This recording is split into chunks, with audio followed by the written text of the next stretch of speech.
আছে যেখানে আমরা মাঠে চাষবাস করি এবং তারপরে কিন্তু আমরা আমাদের মানে বৃহত্তর অর্থে যে চাষটা আমরা করছি তখন কিন্তু আমরা শুধুমাত্র ভুলে যাই যে আমাদের জমি কিন্তু আস্তে আস্তে কমে যাচ্ছে, তাই তো?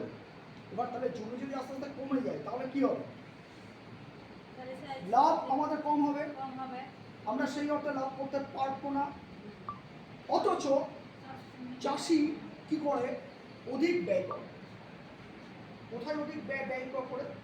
এই যে আপনারা 2014 সাল থেকে গ্রুপ করছেন, এখনো পর্যন্ত আপনারা সঠিকভাবে ভাবনা চিন্তা এখনো সেইভাবে কোনো দিকেই সাকসেস পাননি। কিন্তু এমনও কালীগঞ্জ ব্লক মানে ব্লকের গ্রুপ আছে যারা সেলাইয়ের কাজ করছে, যারা লাড্ডু তৈরি করছে, যে লাড্ডুগুলো কিন্তু শহর অঞ্চলে বিক্রিও হচ্ছে। তাহলে আমরা তো পারতাম তাদেরকে নিয়ে এসে আরও একটা ভালো মানে ট্রেনিং প্রোগ্রাম দিয়ে তাদেরকে দিয়ে আরও কিছু কাজ যদি তারা আরও ভালো মতো স্বনির্ভর হতে পারে।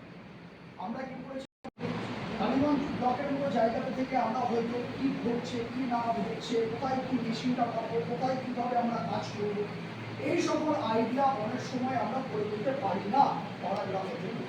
তার জন্য সরকারের এই ব্যবস্থা যে আপনাদেরকেও এই সকল প্রোগ্রামের মধ্যে আপনাদের জন্য একটু জায়গা রাখা এবং সেই জায়গাতে আপনাদের উদ্দেশ্যে যে আপনারা কী কী করতে পারেন, হাতের কাজ কী কী করে আপনারা নিজেরা স্বনির্ভর হতে পারেন। যেমন বর্তমানে দেখবেন যে জৈব সার ব্যবহার কিন্তু অনেক কমে গিয়েছে। এই সরি রাসায়নিক সারের ব্যবহার কিন্তু অনেকটা কমে গেছে গত 5 বছরের থেকে। কারণ দেখেন, কারণ সরকার রাসায়নিক সার বিক্রি করে একটা লাগাম এনেছে। এখন দেখবেন যে কেউ যে মানে তার যত খুশি সার সে কিন্তু কিনতে পারছে না। ইউরিয়া যত খুশি মানে আমার ইচ্ছা করে আমি এক গাড়ি সার নিয়ে নেবো, আমি নিতে পারছি না। পারছে কেউ?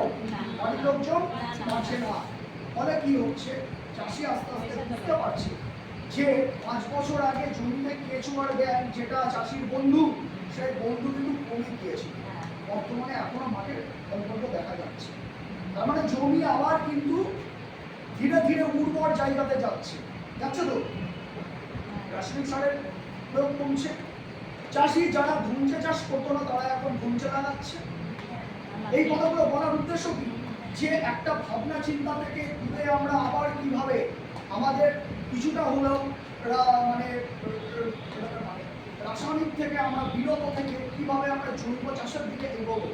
তাতে কি হবে, আমাদের মানে রাসায়নিকের অতি প্রয়োগের ফলে আমাদের শরীরের মধ্যেও কিন্তু অনেক ধরনের চেঞ্জ দেখা যায়, মানে বিভিন্ন